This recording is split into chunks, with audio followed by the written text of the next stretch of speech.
Көйләр һәм картиналар, илһам мөхите, сәнгать сөюче тамашачылар күренекле татар рассамы Рәшит Сафиуллин иҗаты белән таныша. Аның картиналары Казанда тәүге мәртәбә. Татарстан Җөмһүрияте үзенең 100 еллыгын билгеләп үтә. 100 еллык татар дәүләтчелеге үзенең һаман да улларын, кызларын татар башкаласына җыя тора, барлый тора. Һәм алар арасында безнең өчен шулай якын булган Рәшит абый Сафиуллин да бар. Ниһаять, кайтты аның эшләре Казанга.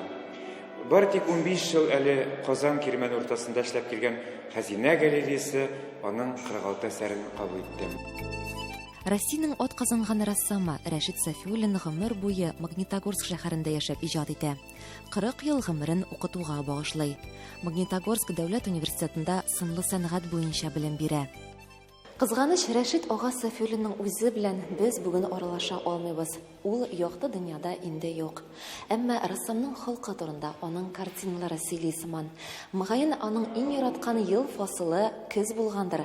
Күп кенә сәнгать әсәрләрендә ул нәкъ менә алтын көзне сурәтли. Тасырның 100 еллыгы уңаеннан татар сәнгатькәрләрен барлау бик мөһим ди җитәкчелек. Кызганычка каршы менә инде исән чагында ул күргәзмә Казанда, Татарстанда оештыра алмаган.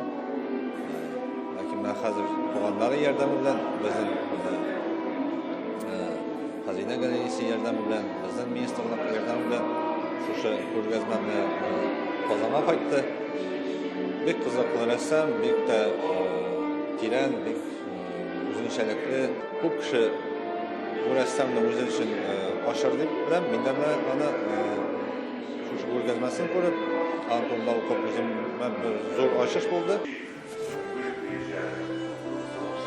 Рәшит Сафиуллин турында истәлекләрне аның туганнары саклый. Күргәзмәне дә махсус рассамның туган көнендә ачтылар. Он был выше меня, шире меня, он был богатырь, здоровый, красивый, очень добрый, очень ласковый, очень бывалый, вспыльчивый, всякий у него характер был. Все его очень любили, все любили ездить с ним на пленэр. И у него, наверное, я думаю, 1000 студентов разбросаны по всему миру. Рәшит Сафиуллин пейзаж остасы. Һәр әсәре табигатькә карата мәхәббәт белән сугарылган. Яңа күргәзмә Хәзинә милли сәнгать галереясендә 3 июльгә кадәр эшләячәк. Ләйсән Хаҗиева, Татарлар, Казан.